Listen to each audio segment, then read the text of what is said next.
All right, guys, so first things first, you have your battery hole down here, which is a 12 millimeter nut. These guys on the ends here are 10 millimeters. You'll undo that, and of course it's either a 13 or a 1/2 inch on the positive and negative terminals. You remove that. Guys, and then you can't see it, but you'll have to take out this battery tray. So you have, I believe it's a 10 millimeter right here.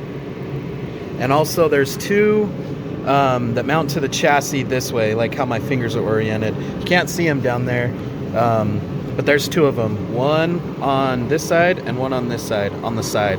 10 millimeter bolts, and then this battery tray will come out. Okay, and then you'll want to take your belt off before we get to the alternator. So right here, see that pulley there, that tensioner? That is a 17 millimeter. So you'll want to put a ratchet or a wrench on here with a long pry bar or something, and you'll go down with it towards the crank, and that will loosen it. And then after you get the belt off, you'll want to take this idler pulley off, and it's a 14 millimeter. So take this off and remove the belt. Right, and then remove this bottom 14 millimeter bolt. This 14 millimeter bolt right there. So two on the bottom side there, one up top here, one on the back side right there, and underneath that one you'll have a positive connection, which is a 10 millimeter. See that with the red right there? That's 10, this is the 14, and also remove this clip here. And then from the top side, you're going to want to take off this black bracket and also this mid brass bracket right here. So this bolt here, right there, I believe that one's a 14. That one down here, right there, is a 14. This guy right here on the middle is a 12. So you'll take that off, this bracket, this brass bracket.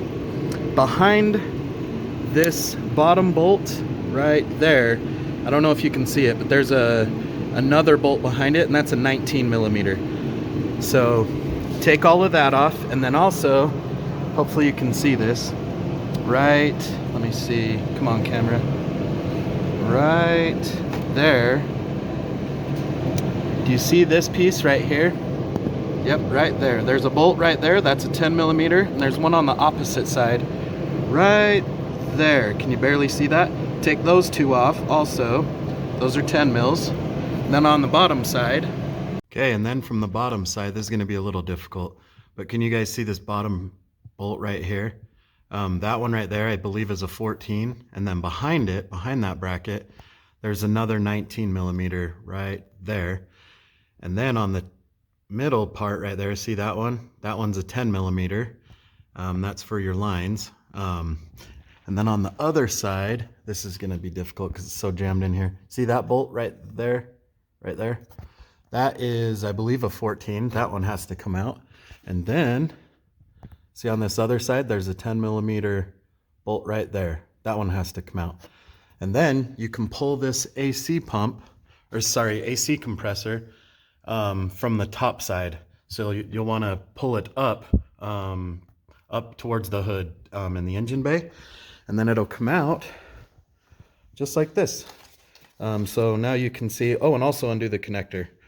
The connector is on the side right there. Can you see that right there? And then you can take it out. So all the bolts, 1, 2, 3, 4, and then the lines. Remember the 10 millimeters right here and right here? So there it is, guys. Hope that helps. One quick thing. This is a 4 Seasons. I forget the part number, but maybe I'll put it in the link in the description. I mean, these O-rings that come with the kit do not work, do not fit. Where are they at? These ones, they're too narrow, whereas the OEM ones are fat. So I'm going to have to source this, and if I find the part number in time, I'll put that in the description. But there it is, guys. I hope that helps.